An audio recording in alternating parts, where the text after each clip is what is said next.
Sup guys, Composer Chano nga pala at ito nga pala yung entry natin sa 16 verse challenge ni Maxi Fresco. Anyway, shoutout nga pala sa hood ko dyan, sa Pote Tres Sud, Pinoy Ruthless Mobsta. Then sa mga tropa natin sa trabaho, tropang TGB, shoutout din sa inyo. At maraming salamat po sa mga patuloy na sumusuporta sa atin, sa mga nag-share ng video natin, maraming salamat sa inyo. Let's go, lapatan natin yung beat ni Maxi Fresco. Yeah, Cavite represent, Composer Chano.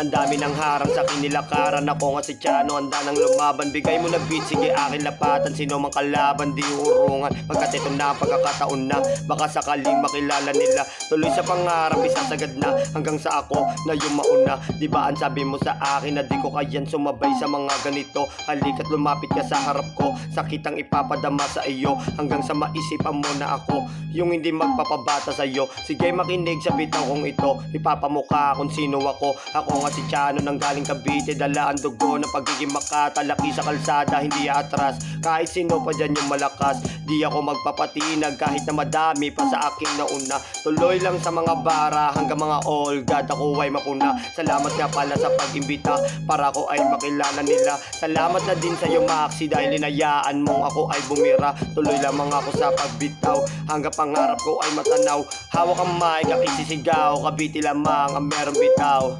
Yeah, yan nga pala yung entry ko. Salamat.